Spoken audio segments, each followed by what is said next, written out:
What if you knew exactly how to build the business and life you want? Hey you, I'm Sarah Grace, host of the Victorious Podcast and coach to victorious women like you, building life on her terms. You won't find the hustle or grind around here. We do things different. Yes, we are committed to our business and we are committed to family, faith, and fitness. What does that look like? A 12-hour work week. No more. Freedom Fridays? It's a must. Being present with those we love and bringing God into all areas of life. I'm showing you how to understand your unique business strategy and how to align that strategy with God. Stick around. I'll make sure you know exactly what to do next.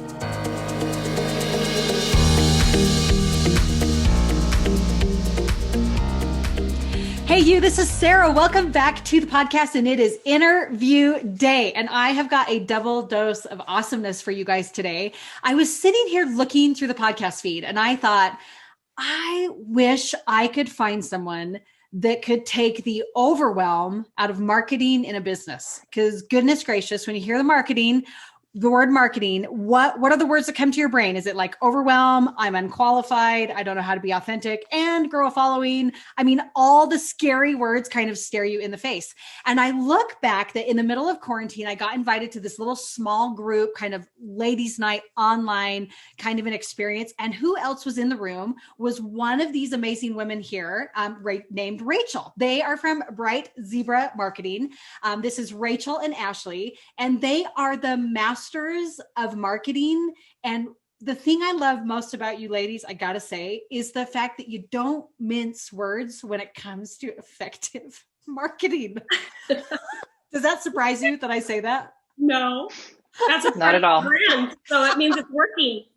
I love it. I love it because I'm like, if I need like a little bit of a boost on like a fresh marketing idea or a reminder of why the heck I'm doing this in the first place, it's like, yours is the account that I go to just gain that little spark, that push, that idea. And I love your account. So thank you both for being here. Thank you. Thanks for having us. Awesome. So I want to first dive in to the obvious question on the table whenever people listen to this podcast.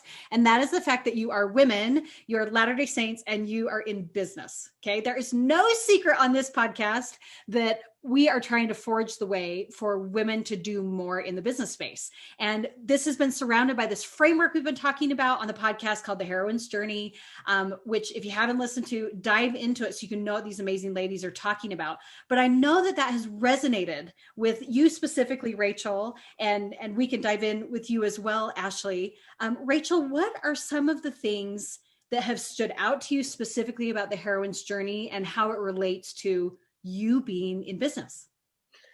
Okay, well, that's a loaded question. Good.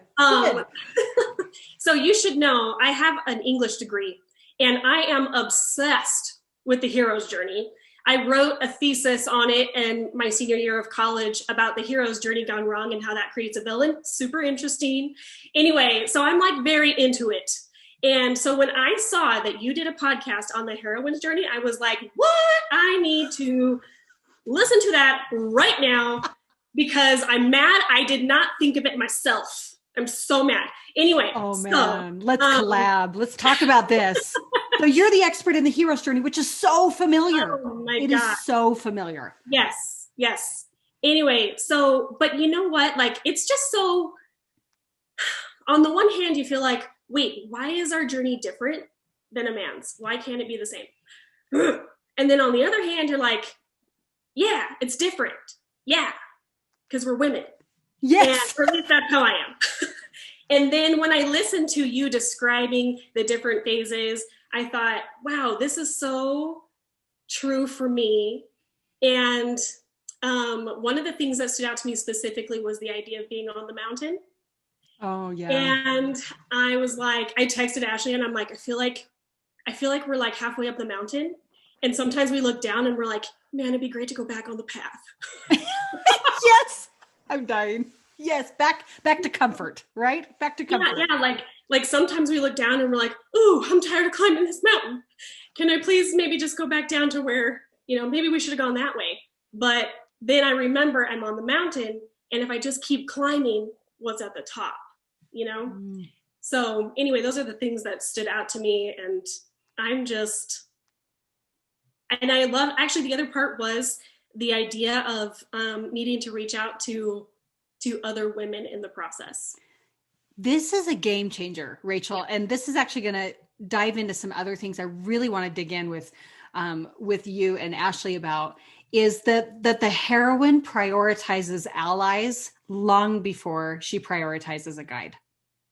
That is the known function. And so, Raechel, what are your thoughts about why it's that way, or how have you seen that established? Or Ashley, I want to hear your thoughts about, like, what has that looked like in your journey? What are your thoughts?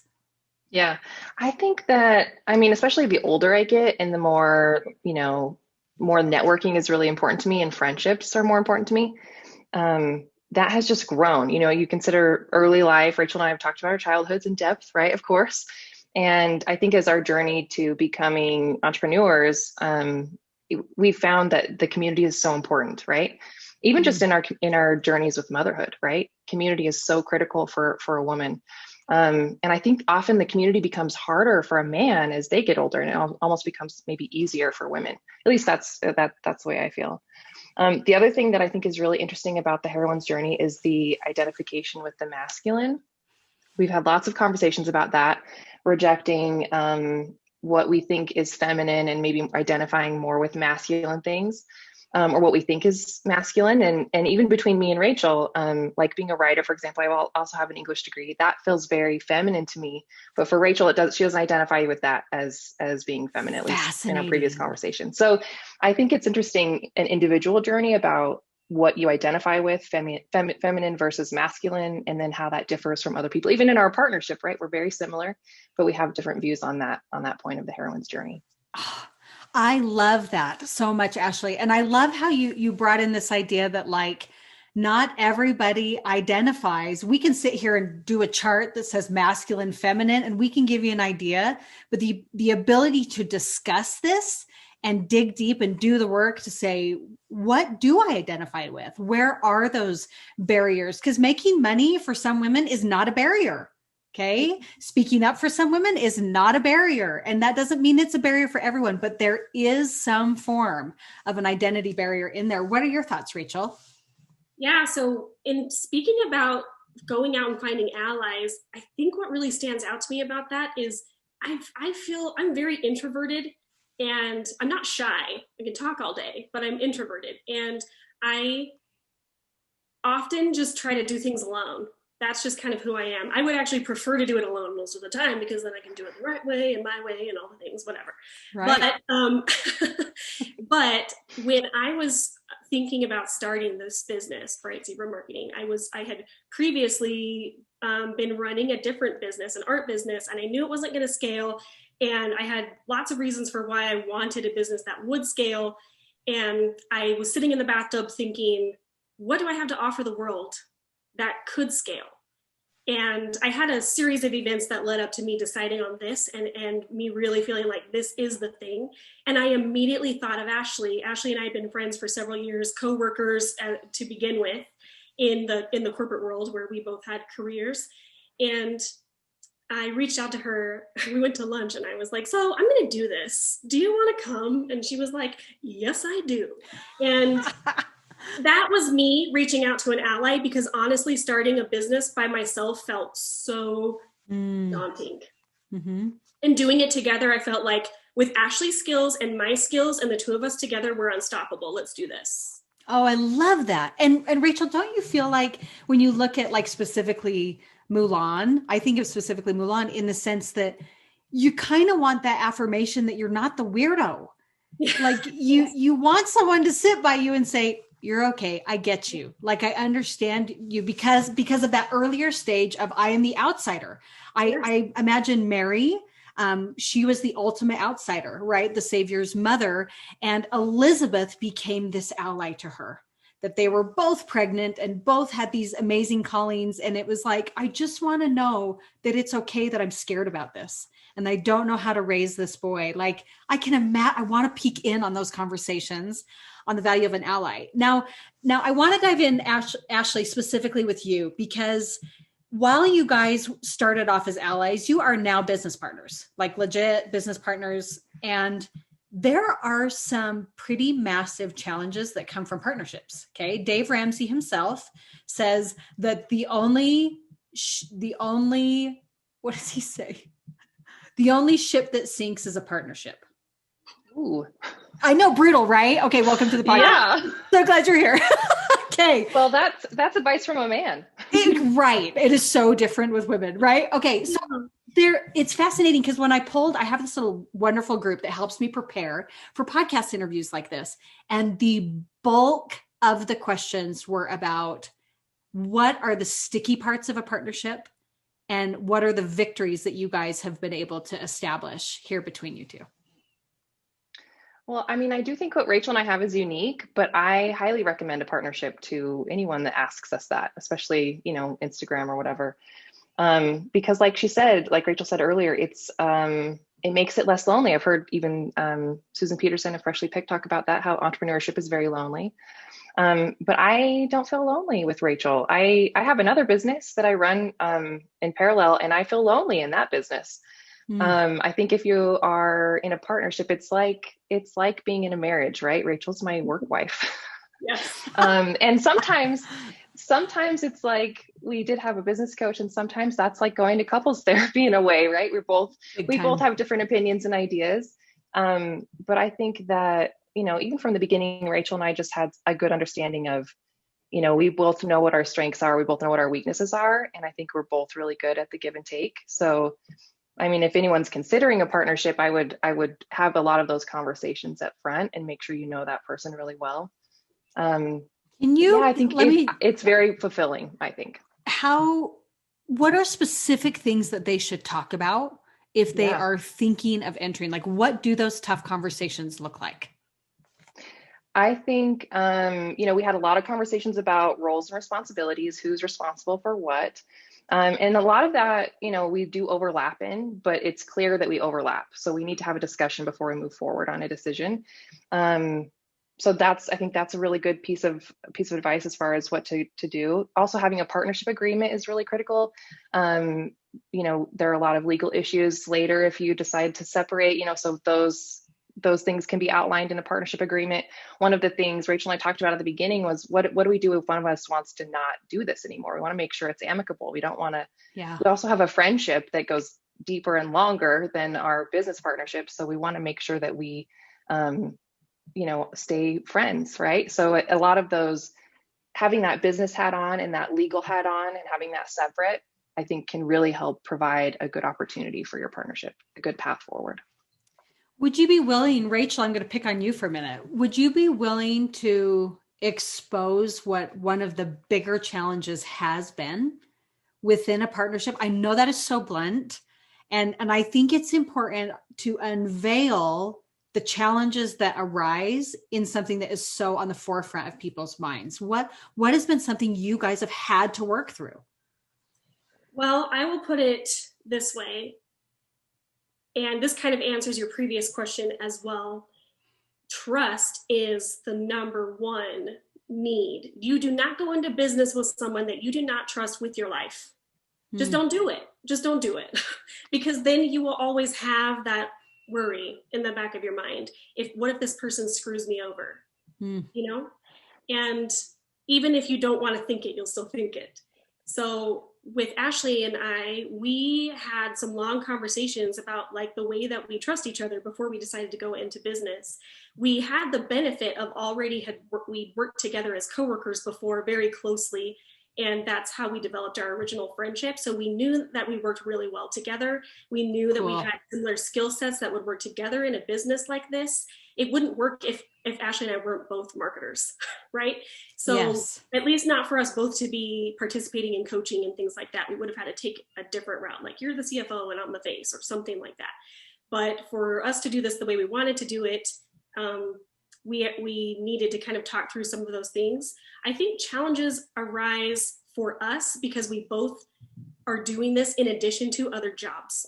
So Okay. I have a full-time career still. And Ashley left in the beginning of probably like 6 months into our business. She left her full-time career, and now she has a basically full-time freelance business that she does. And I think for us, it's a matter of it can be a challenge, but can also be a huge blessing, because some weeks we have, as individuals, we have more to give than other weeks. And so where sometimes I think you might want to say, let's make sure that we're putting in the same amount of hours every week so it feels fair and equal. We can't do that in ours, because there are some weeks where I need to step up and cover for Ashley. Like, I don't cover her clients or anything like that, but as far as workload goes, and there are weeks where I need Ashley to step up and cover for me because I have less to give. So I think it can be frustrating if it ever feels unbalanced, but if you have the right relationship, it can be worked through because of the give and take availability. Oh, that's so good. And what are your thoughts, Ashley, with that partnership, that same thing, the things you face? Yeah, I was just going to say, I think to add to Rachel's point, I feel like because of our friendship and our core relationship, we're really invested in each other's lives. We're really invested in each other's well-being. So, if one of us is overworked or stretched too thin, the other one is really quick to call that out and be, be almost a friend first, because we want to make sure that the other person is healthy, mentally healthy, physically healthy, sleeping enough, having enough time with their family, all these things that we're really clear on what each other's core values are. And so I think that in a way, we're kind of rooting for the other person's core values to have enough time in their life. So I think that's really important. Oh, this is awesome. And my takeaway from this is, number one, a partnership may feel like it's a little bit easier initially to dive into a business with a partner because it's less lonely, right? There's someone you can bounce ideas off of, and you're kind of equals and your peers. And the second, probably a little bit more important ingredient, is that you have to trust that person. Don't just go into business with someone who is a friend because you don't want to be lonely. I mean, that's like a night like that brings my blood pressure up a little bit thinking about that. Okay. But making sure that trust is really, really in place. Is there anything else either of you can think of? Let's start with you, Ashley, that you're like, here's the other core ingredient here. Yeah, the other thing that we love to talk about that's like bursting to get out of me is that I think it's really critical that you understand each other's personalities, not just their strengths and weaknesses. But Raechel and I love to talk about personalities. Enneagram is my favorite. Raechel is more, she prefers the energy typing from Carol Tuttle as far as what she identifies more with. But we're both really clear on each other's personality type and understanding what that looks like, even in a business perspective. So for example, Raechel is a 1 in the Enneagram. So she's very process oriented. She's really good at perfecting and seeing everything from A to Z. I am a 3 in the Enneagram. So I want to just go. I want to build the ship while we're driving, and so I think that really we both complement each other in that way. Raechel slows me down and I speed her up in some ways, so I think that is really critical too. I wouldn't go into business with anyone without understanding their personality and understanding your own personality, what your weaknesses are and your strengths in that regard as well. And Raechel, I'm super familiar with Carol Tuttle. I don't do it as much for the how I dress thing, but man, has it helped me identify how relationships work. That's probably the biggest value it has brought to me. So what are your thoughts with everything Ashley just said? Oh, amen and amen. I think that what she said is really, really critical because we have this knowledge of each other. We don't take it personally. I know Ashley just wants to get it done and doesn't care as much about she cares about quality, but sometimes she's like, look, it doesn't have to be that good. This will still be quality to other people. They don't have that same standard. And you're a type 4. No, it has to be perfect.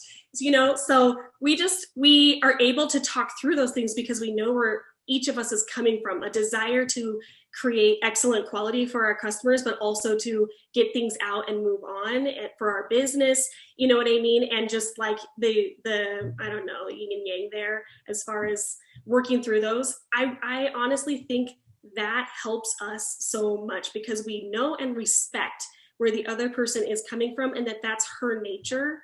Yeah. And we're able to work with that. And then the other thing I wanted to say, going back a little bit to the finding an ally and feeling like an outsider, I think I want to be really clear. I felt like an outsider almost always, as far as in the LDS, or I should say in the church community. Yeah. Especially in my adulthood, because I'm a straightforward, blunt, driven woman, and it almost feels like the message I receive is I shouldn't be that way, right?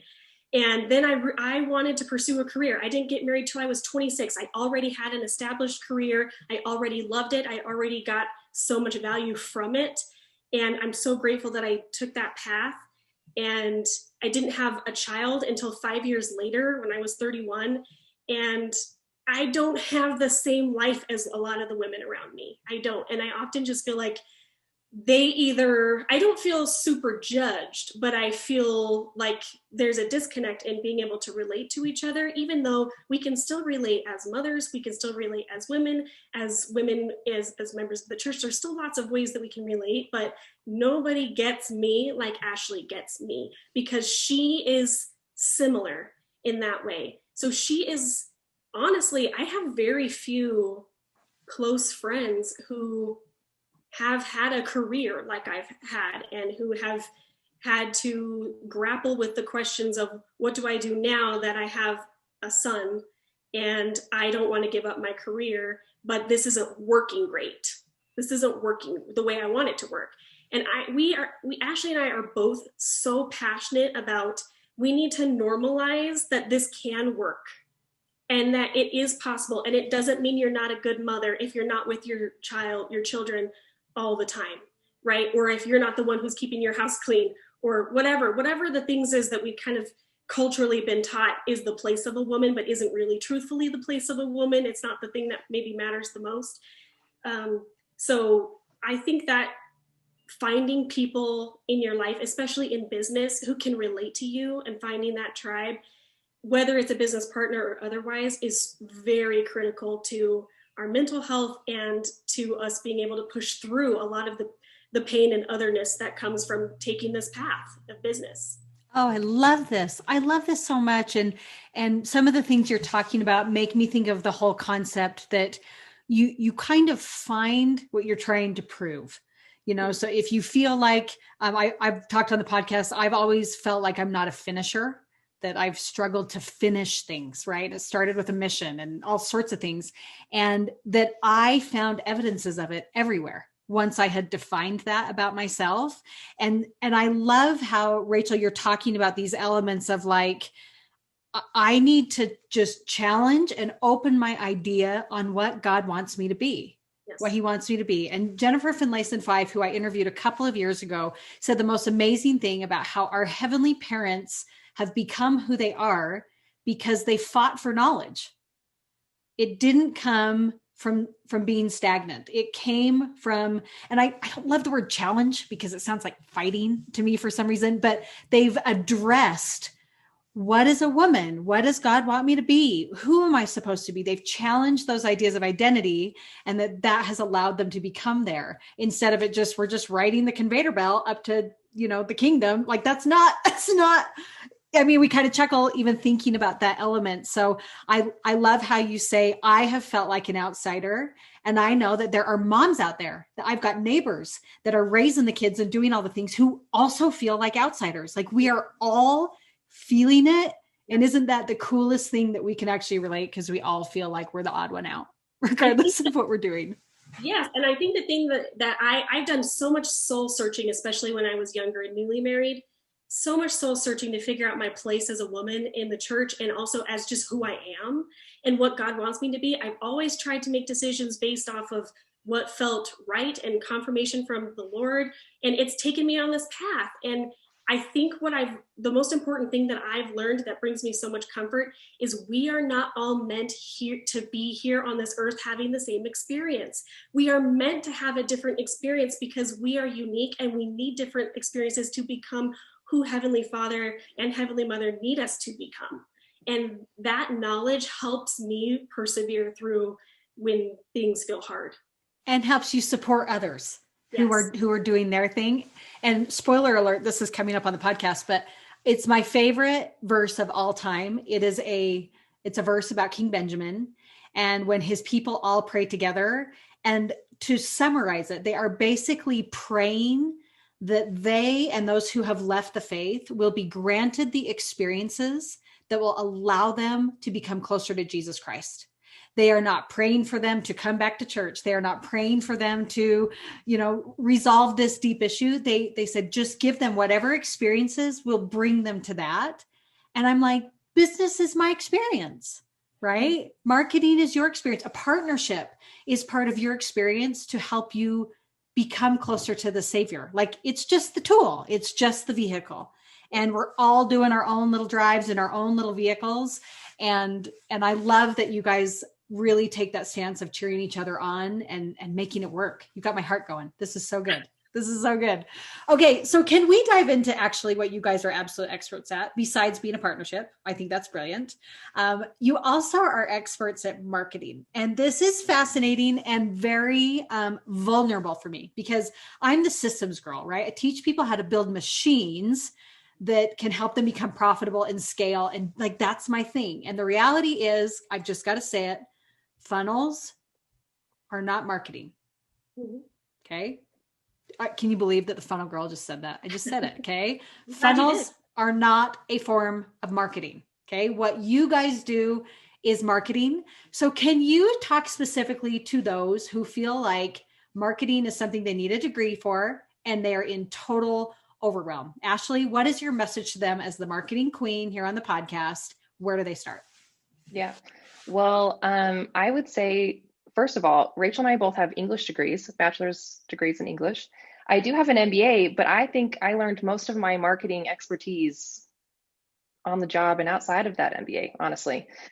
So you don't need a degree to learn how to do marketing, especially as a small business owner or a female entrepreneur. I think there are some really critical easy things to implement. If I were going to give advice, I would say, number one, know who you are selling to, who is your target, and know them intimately, know them like your best friend, know them like I know Raechel, know what makes them. I'm going to interrupt you. Yeah, please. Give me an example of a post that knows who they're talking to and what that same post looks like when they don't know who they're talking to. Am I like putting you guys in the hot seat? Let's teach these listeners. What's an example?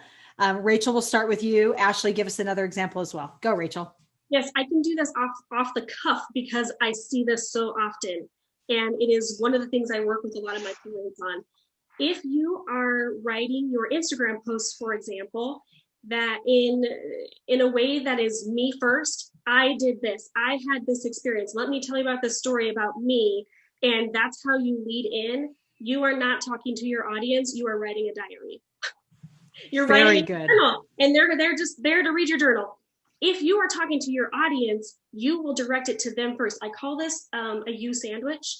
You first, then I can tell you my experience, and then I'm going to bring it back to you. What's some question to you at the end, or what's the application to you at the end? So your audience is you, and you're the I. Start with addressing them, and then you can tell your experience, and then bring it back and apply it to them, and make sure that it is based on what you know they need. And if you don't know what they need, you've got to find out, because that is honestly foundational to every single marketing strategy, no matter the size of your business. Oh, okay, you guys, you're getting full-blown marketing education right here. This is so good. Ashley, what are some of your thoughts? Okay, so I'm reading this book right now, and it's the best marketing book I've ever read before, and I'm probably late to the game, but it basically teaches exactly what Raechel and I teach. It's called Building a Story Brand.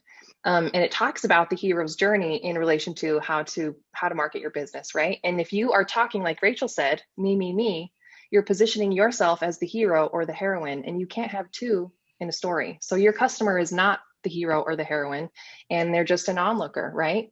If you do what Raechel says is the you sandwich, you are making it about them. They're the hero, you're the guide, and you're also building authority by offering your experience or expertise or an example or whatever it is. And then you bring it back to them with a you at the end. I think the other thing too that Raechel touched on is making sure you're talking about the things that they need. A lot of people call this like pain-based marketing, but you can flip it around and be more positive. But the reality is that no one's going to buy your product unless they're trying to solve something. So what are they trying to solve? What is not having that solution in their life doing to them right now? Understanding what that looks like and describing that means that you know what they're going through. Oh, that's fantastic. So listeners, we can look through our feeds and we can say, oh crud, look what I did here. And I love that you guys talk about how one of you is a perfectionist and the other one not so much. And I totally get that. And I don't want to ever give the impression that you should wait to post until you know it's perfect. Like the only way that you can find out what they want is to try and post about what you think they want. You do like a Hail Mary, you kind of guess, you make your best guess, and then you watch for responses. Am I totally off base?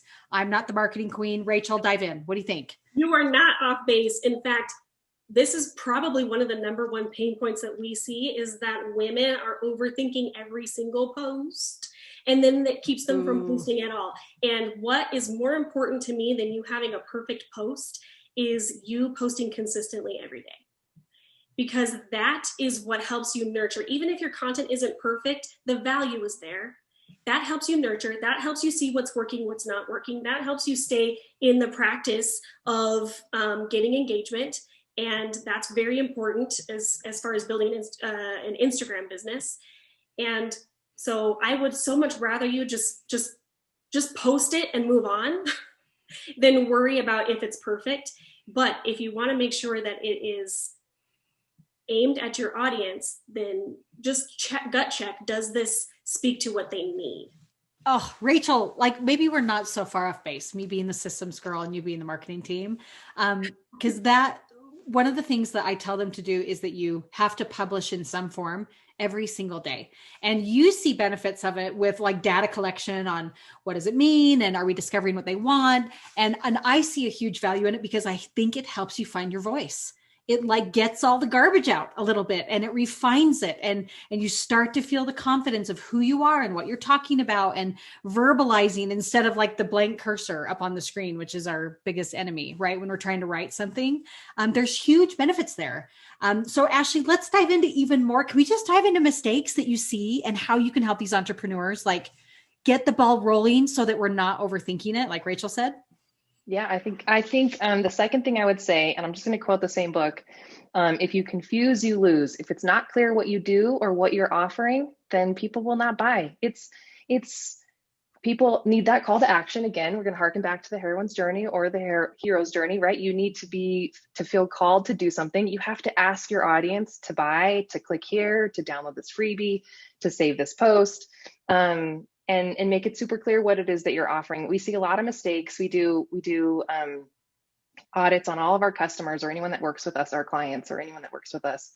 And a big part of that is their Instagram bio. Is it utterly clear in 3 to 5 seconds what you offer, why you're offering it, and who it's for? And if it's not, then you have a problem. And I think the same thing applies to your posts or to your website. If it's not really clear what it is that you're doing, people move on. We live in a really fast-paced society and people move on. Okay, I literally just picked up my phone. I'm like, I don't know what my bio says. So I'm getting called out for a minute. This is so good. And so give us an example. Ashley, you want to take the lead on this since you talked about it? Like, what is an example of an effective Instagram name and bio? Can you just yeah, sure. Actually, we have some really great templates if you scroll through our feed, maybe we'll go and reshare some of those on our stories. So it's easy to find, but I am who and who do you serve? So be really clear who you are, who you serve, and what you're offering. The other thing that I think is really, really critical is asking someone to buy or asking someone to click the link. So if you just have a link in your bio, that's great, but you need to say, click here for this, make it really clear what it is that you're offering that. Click here to sign up for one-on-one coaching, or click here to get a free discovery call, whatever it is. Whoa. Okay. I will make that change after this podcast recording. I love it. Raechel, do you have more? Do you have more things? I mean, I feel like you guys are seriously in the hot seat of what you see every day that will help take the overwhelm out of content. Yes. One of the number one things that I see with all of my clients and non-clients for that matter, is that, especially if you are not, if you're making less than 100K, let me just put that out there. You're making less than 100K in your business, and you are trying to do Pinterest, Facebook, a website, Instagram, and Snapchat. I don't know. So I just put it out there. What's that? TikTok. Yeah, TikTok. I'm not down with kids these days, but TikTok. And like if you're trying to do all of these things, you are doing too much. And that is the biggest thing that I see, because we've been told this. This is the problem. There's so many voices out there telling you what you need to do with your business in order to make your consistent 5K, 10K months or whatever, right? And which that's another discussion for another day. But I think most female entrepreneurs are trying to do too much because they feel like that's what they're supposed to do. They would be so much more effective just mastering Instagram first, and like have your website, have your Instagram. Sometimes some businesses don't even need a website. Yes, I said it. At least not at first. And grow an audience in one place and then expand. Right? That's what I would say. Focus in one place. And then when you get over 100K, then you can start scaling and introducing other marketing channels, which is what all of those things are. Those are channels where you can market. Trying to do too many channels at once is too much. It's just too much. So there's permission there for you to stick in the boat that you're in and try and grow that, or to explore. Maybe you're in the wrong boat. Maybe your people actually aren't there. Like to look at those things and really hone in. Ashley, let me ask you something. This was a question that was actually submitted, which I thought was really effective. And that is the whole notion that Instagram is so far into its development that people who are just starting now, they feel like they've missed the boat. They feel like they've missed the boat, that it's hard to be seen. It is a for-profit business. It is for ads. It is for big businesses. I get that. So I don't have an answer for this. What is your message to someone who's like, I didn't get in on the ground floor of Instagram and I'm sitting here staring at everybody's $1 million or 1 million follower followings. How can I even make any traction? Yeah, that's a good question. We disagree. We have a great business that's doing really well, and we don't have 1 million followers. You don't need 1 million followers to have a great business. I think that it harkens back to our first tip, which is to understand who you're talking to, who you are targeting, because wherever they are is where you should be. So for us, we target female entrepreneurs who are usually moms. They are on Instagram. And so that's where we are. If we were targeting women who were a little bit older, maybe looking at kids leaving the nest and had different interests, we would maybe be on Facebook. Or if we had a really specific product-based business where people were looking for, I don't know, activity ideas or whatever, we would be on Pinterest. We would be in different areas or different channels. We would prioritize a different channel. But for us, we know our audience is on Instagram, and it's true. I mean, we have a working business that proves that model. So that's where we are. Oh, I love this. Raechel, your thoughts on that same thing? Yes. So let me just validate everyone. Yes, using Instagram is freaking hard, especially when you first start out. It is hard to grow an audience. There's so much there. There's so much content there that you have to work a little extra hard to stand out and to grow an audience. And this is something, even though I have a social media background at one point in my career, that was a long time ago, and things are not the same on social media today. Whole different ballgame. No. But we started our Instagram 2 years ago, and I would say that was past the time where it was really easy to grow. The algorithm was already, had shifted so much. And for the first year, we had about 200 followers, and we have to say it. Yes. Yes. And we also made sales with 200 followers, but it helps when those followers aren't just all your friends and family. They're actually people that are looking for whatever it is that you provide or that you sell. But we had to learn ourselves how to grow an Instagram and grow your audience on Instagram. And it's totally possible. And the ticket is engagement. The ticket is not just you trying to get engagement on your posts. The ticket is that you post content that is engaging, and B, you go out and engage yourself with people who you know are in your target audience who don't follow you yet. And be willing to follow them first, for heaven's sakes. I don't know why we play these stupid follow games where it's like either the follow, unfollow, or the I'm not going to follow anybody because I don't want to have too many followers or whatever. No, if you're trying to create a relationship with someone who you hope someday will buy something from you, why can't you follow them too? Or fascinating. For that matter. So I would say, yes, you can do it. We've done it ourselves. It is hard, but it's totally possible if you know the right things to do. And I'm going to follow up with that on two thoughts. Number one is, Raechel, you said, look, it's hard to do. And I don't want anyone to think that if Instagram is hard for them right now, that they should switch to YouTube. Right. YouTube is hard too. Yep. Pinterest is hard. Blogging is hard. And I think it's easy to sit in a seat and be like, I want to throw my hands up because it's not working for me. Like I'm going to try a different platform. It's hard everywhere. Okay. There's not like this little secret platform that we're not sharing that is like so easy to, grow your business on. Like it is hard everywhere. And the second thing that you guys both mentioned is be really careful on how much stock you place in numbers. Often we associate numbers with success and revenue. And I have sat across from big people on this podcast with like less than 2,000 people on Instagram who are 7-figure businesses, 7 figures. And that's so hard for us to grasp that, like, how can you be doing that with only 2,000? And it's because they understand this exact principle that Ashley was talking about, that all they have cared about are the individuals, the one-by-one individuals that they know that they can serve and help. Any amens, hallelujahs to that? Like, yes. Is that's something you guys face with your clients? Go ahead, Raechel or Ashley.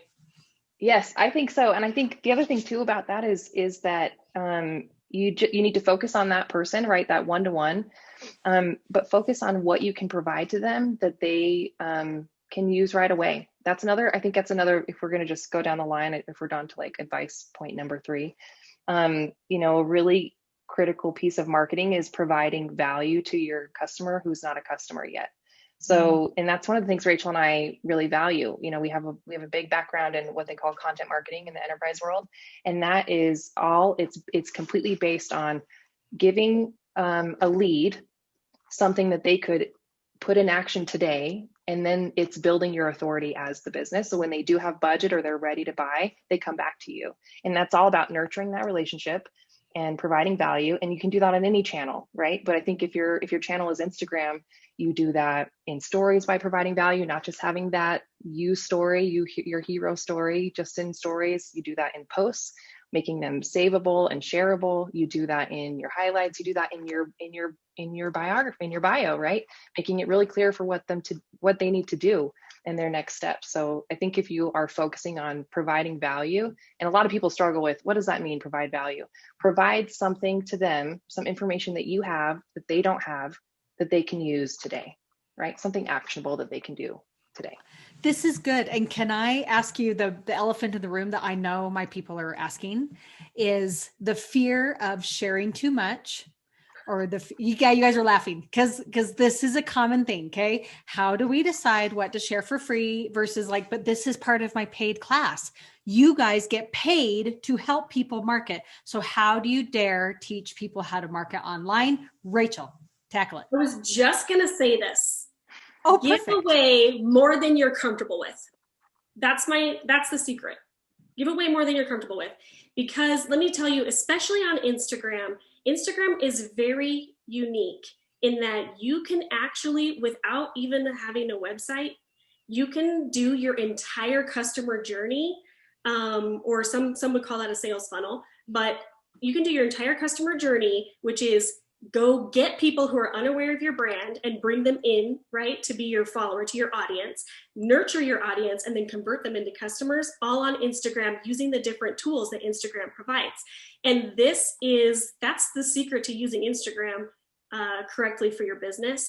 But most people I see make the mistake of staying up here in trying to attract mode, and they don't focus enough in the nurture mode, which is where you want to actually, instead of, in attract, you're going to post things like quotes that could get shared, and you're going to, really care about your hashtags and how much coverage that you get from that post and how many followers you get from that post and things like that. So you're trying to focus on things that can be shared. You're trying to do things that are going to bring in more audience, but there's a huge piece here that leads to conversion in your sales that is nurturing. And this is where you help people and you give away more for free than you're comfortable with, because even though you're giving it away for free, and some of it may be some secrets of the trade, you don't have to give away everything. People can't do it all without whatever it is that you're offering, right? They can piece little pieces of it together, but that's what helps them know they need you. And love it. I'm speaking from the perspective of like a services-based business, but even in a product-based business, you do still have to nurture. If you sell pillows, show people how to style pillows. Show them how to use it. You know what I mean? Give away the design secrets and things like that, and help them see that they need what you sell. And I love that it softens the blow of you not feeling like you have to sell all the time, right? Because it's like, okay, I'm in the middle of a lunch. Okay, I'm selling. Okay, I'm not. Now I do what? Okay, I post quotes, right? And it's like this black and white. It's one or the other. And I love how you've given that a system. What are your thoughts, Ashley? Yeah, I was going to say that's the secret of pitching without feeling like you're pitching, right? Sharing those ideas is it's a subtle pitch. You are pitching how you're building your authority. You're showing your experience. You are showing them that you want to guide them wherever it is that you want them to go, right? That's all part of it. Oh, I love that. And that I think makes everybody listening take a huge sigh and go, I can sell without selling. I am so on board for that. So on board. Okay. So I have one final question for you guys, and I'm going to let each of you answer it. So Ashley, if you'll answer first, Raechel, if you'll answer second. The question is, how do people know? How do these entrepreneurs know when they are actually ready to hire it out? When do they know that they need help? That's a great question. I think for our clients, it's been at different stages. I think, going back to our original discussion about our individual journeys, I think it can depend. Some of our clients are, they wear all the hats and they are ready to pass off maybe some of that or get help with some of that marketing strategy because, A, they don't have any experience in that, and B, the rest of their time is filled with producing their product or, serving their clients or building their other systems. I think the other piece is that maybe you've plateaued, maybe you've tried all of the DIY stuff that you can, and you're ready for, a one-on-one guide. For us, we sell one-on-one coaching, but we offer lots of DIY, advice and things like that on our Instagram. So I think if you've reached the point of, I've built the ship as much as I can, I need someone to help me with the roadmap. I think that's a really good indicator that you're ready to hire someone. Perfect. So what I'm hearing is if they feel like they want results faster, they should hire it. Yeah. And second, if they don't know what's next. They feel maxed out and they don't know what's next and they feel confused that way. Love that, Raechel or Ashley. I keep getting your names. I'm so sorry. I'm so out of practice with this. Okay, Raechel, what are your thoughts about how do they know it's time to hire? So could you just clarify for me, when you say time to hire, does that mean hire what? Like a social media manager or anything, like outsource anything in their business, or hire somebody for marketing specifically? For marketing specifically, hire you. Hire you. How would they know it's time for you guys to step in and look at their business individually? I think that if they are feeling like there's two things. If they're feeling like they're not clear about what it is, like Ashley said, about what's the next step, where do I go from here? If they feel like they are confusing their audience. They're not clear yet on what they do, and they need to clarify their message. That's what a lot of people come to us with. It's just like, I don't even know how to talk about what I do in the right way. I know how to say it. Like, for example, we have clients that are therapists, and they know how to say it in their jargon, the therapy jargon, but other people don't know what that means. So how do I clarify my message for people in their terms and things like that. So I think if they're ready to grow and they need to clarify and they want a strategy that's going to help them grow and scale, then that's one indicator. And the other indicator is, can you afford it? And what I mean by that is, look at your finances. I don't think you always have to have the money there in the bank, but do you feel like you are ready to commit to doing the work required so that you make back your investment and then some? And if you're ready to do that, then I think it's worth it to hire any coach, right? But if you're not there yet, then maybe you need to keep doing the free stuff until you're able to kind of get some money so that you can do it. If you're trying, I just don't ever recommend that people put that much money on their family credit card. And right. You know what I mean? Like, it's just too much strain and things like that. So I would say get somewhere in your business where you know that you can afford to bring someone in to help you. Oh, fantastic. And I love that idea of like, get realistic about the money that's coming in and look at this. And is this a form of commitment that you're ready to tackle? That's what money is. It's a form of commitment that you're doing there. And I love so much that like, there is so much that they can do right now as beginners through your account, through the things you guys offer, some of the other things that they can get started. They can start to develop a voice. And I think that most entrepreneurs come to a point, and I came to this point just over a year ago, where I like what Ashley was saying, I wanted things to go faster, right? Like I was happy with where things were, but I wanted speed to be happening there. And second, I just started to look left and right.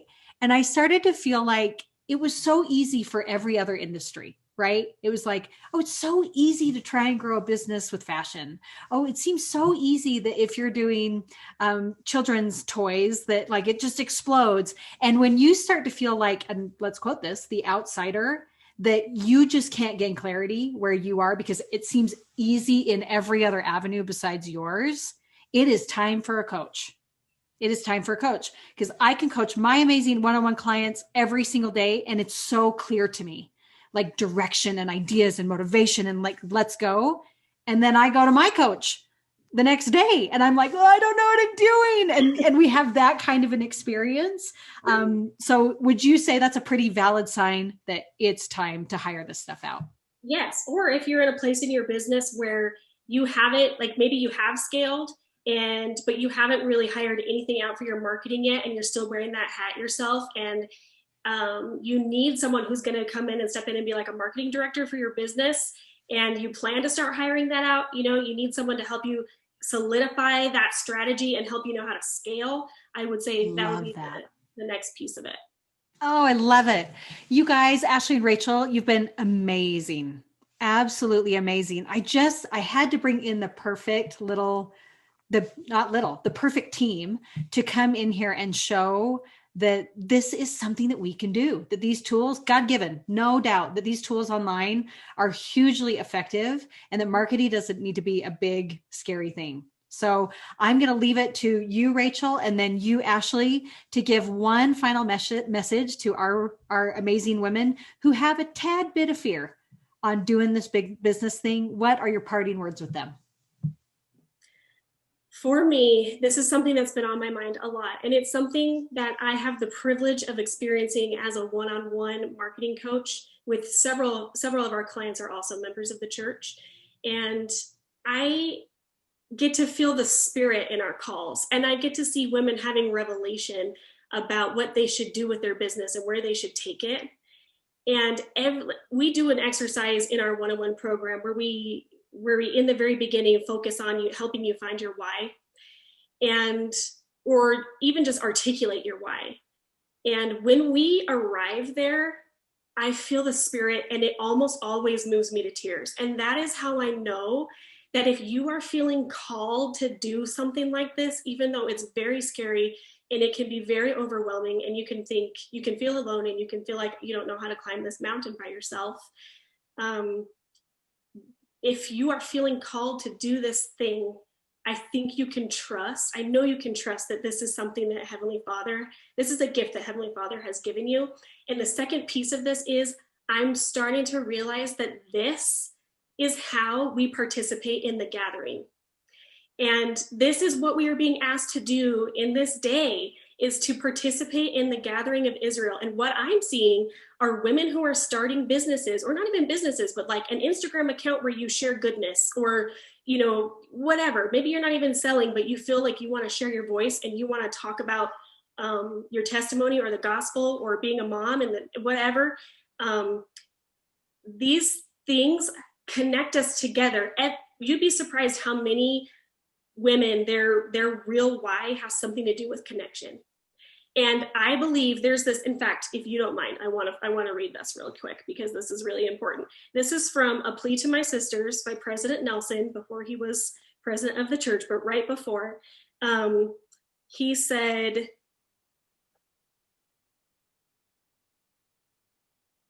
much of the major growth this is prophesied by President Kimball.